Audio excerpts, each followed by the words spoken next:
கொங்கர் கலை பண்பாட்டு குழுவின் சார்பாக ஞானப்பரப்பு மாரியம்மன் கோவில் திருவிழாவை முன்னிட்டு பெருமாள் ஐயா அவர்களுடைய பயிற்சியின் கீழ் கிட்டத்தட்ட பார்த்தீங்கன்னா 200க்கும் மேற்பட்ட மகளிர் இதில் கலந்துருக்கிறாங்க. அதில் நம்மளுடைய வேகைகளும் கலந்துருக்கிறாங்க.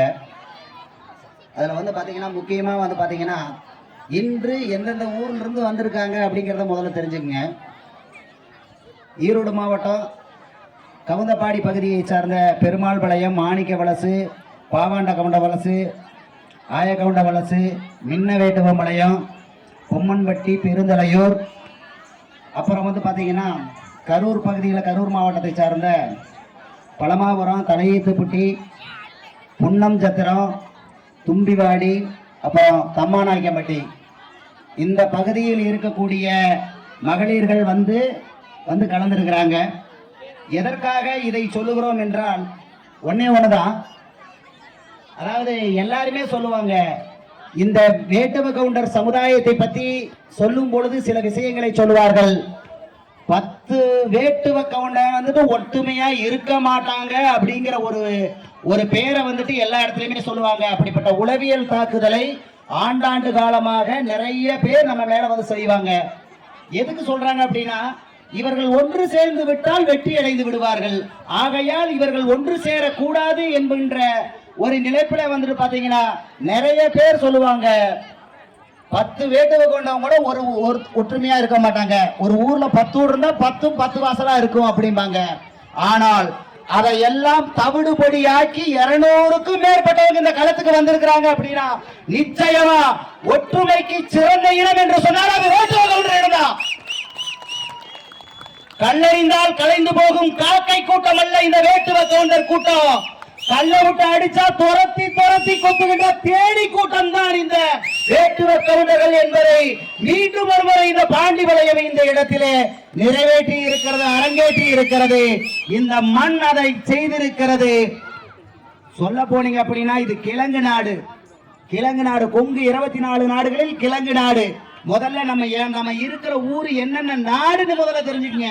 ஏன்னா கொங்கு 24 நாடுகளை கட்டியாண்ட சமுதாயம் தாங்கள் பிறந்த மண்ணினுடைய நாடு தெரியாமல் இருக்கிறது. அதை முதல்ல தெரிஞ்சுக்கங்க. எல்லாருமே சொல்லுவாங்க, என்ன வாழவந்தி நாடுன்னு சொல்றீங்க, நீங்க வாழவந்தி நாடுனா எங்க இருக்கு, கொல்லிமலையில் இருக்கான்னு கேட்பாங்க. அந்த அளவுக்கு நம்ம மக்களுடைய புரிதல் இருக்கிறது. கொங்கு 24 நாடுகள் இதோ ஆற்றுக்கு அந்த புறம் இருக்கக்கூடிய மோகனூர், அந்த பக்கம் இருக்கக்கூடிய வாழவந்தி, நாமக்கல், இந்த பகுதி தென்பகுதியை சார்ந்த அதை அடங்கியதுதான் வாழவந்தி. அந்த வாழவந்தி நாடு பாத்தீங்கன்னா எங்கள் மோக்காளி குலத்திற்கான முன்னோர்கள் ஆண்ட நாடு. அந்த நாள் அதை நான் பெருமைப்படுத்த வேண்டும் என்பதற்காக என்னுடைய அடையாளமாக மோகூர் காளிமைந்தன் வாழவந்தி நாடு சரவணன் என்று என்னுடைய நாட்டையும் என்னுடைய குலதெய்வத்தையும் நான் முன்னிலைப்படுத்தினேனோ அன்றுதான் இந்த சமுதாயத்தில் எனக்கான அங்கீகாரமே கிடைத்தது. நீங்கள் என்று உங்களுடைய குலதெய்வத்தையும் உங்கள் நாட்டையும் நீங்கள் அடையாளப்படுத்த போகிறீர்களோ அன்றுதான் உங்களுடைய வெற்றி தொடங்கும். நல்லா புரிஞ்சுக்குங்க. குலதெய்வ வழிபாடு என்பது எவ்வளவு முக்கியம் என்பது மற்ற சமுதாயத்துக்காரங்களுக்கு நிறைய தெரிஞ்சிருக்குது. இந்த வேட்டுவ கவுண்டர் சமுதாயத்திற்கு இன்னும் சரிவர தெரியவில்லை. நாளை விட்டு நாளானைக்கு பாத்தீங்கன்னா சித்ரா பௌர்ணமி வருது. என்னைக்குமே குலதெய்வத்தை வழிபடுவதை அமாவாசையை காட்டிலும் பௌர்ணமி மிக சக்தி வாய்ந்தது. அதுதான் அம்மனுக்கு உகந்த நாள். ஏன்னா அமாவாசை அன்னைக்கு தெய்வம் உக்கிரமா இருக்கும். அன்னைக்கு உங்களுடைய கோரிக்கைகளை, உங்களுடைய நிறைவேற முடியாத, உங்களால் செய்ய முடியாத விஷயங்களை செஞ்சீங்கன்னா அதே கண்டிப்பா நிறைவேற்றி கொடுக்கும். பௌர்ணமி அன்னைக்கு போய் நீங்க தெய்வத்துக்கிட்ட வேண்டினீங்கன்னா தாய் அன்று மன நிறைவோடு இருப்பால், கேட்டதையெல்லாம் வாரி தருவாள் உங்கள் தாய்.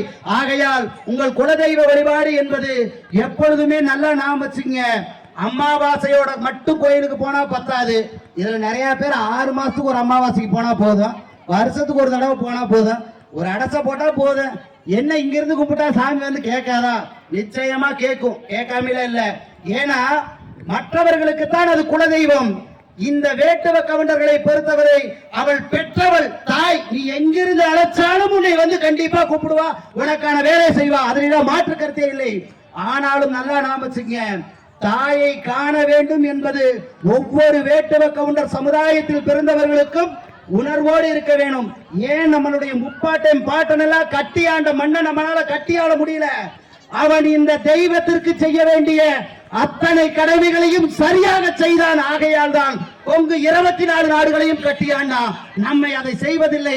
ஆகையால் தான் இன்று எடுப்பார் கைப்பிள்ளைகளாக நாம் இருந்து கொண்டிருக்கிறோம். இந்த நிலை மாற வேண்டும் என்றால் முதலில் உங்கள் வழிபாடுகளை நீங்கள் சரி செய்யுங்கள். வழிபாடை சரி செய்யறதுன்னா எப்படி சரி செய்யறது? ஒரு வழிபாடுனா என்ன? முதல்ல ஒரு குலதெய்வம்னா என்ன? ஒருத்தருக்கு எத்தனை குலதெய்வம் இருக்கும் கேட்டா ஒண்ணும்பாங்க.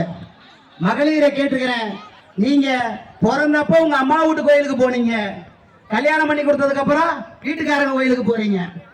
உங்களுக்கு 2 குலதெய்வமாக தான் இல்லையா? அப்போ நீங்க கல்யாணம் பண்ணி உங்களுடைய கோயில்களுக்கு நீங்க போய் கொண்டு இருந்தீர்கள், உங்கள் பெற்றோர்கள் அழைத்து கொண்டு போய் கொண்டிருந்தார்கள்.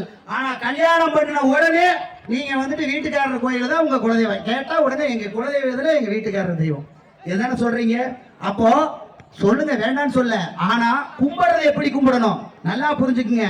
1000 தெய்வம் இருந்தாலும் அம்மா அம்மா தான், மற்றவங்க எல்லாம் சும்மாதான். ஆகையால நீங்க எப்பவுமே நல்லா ஞாபகம் வச்சுக்கீங்க, உங்கள் தெய்வத்தை நீங்கள் வணங்க வேண்டும். வருடத்திற்கு ஒரு முறையாவது பெண்ணாக பிறந்தாலும் சரி ஆணாக பிறந்தாலும் சரி அம்மா வீட்டு கோயிலுக்கு ஒரு தடவை போங்க, அப்பா வீட்டு கோயிலுக்கு போங்க.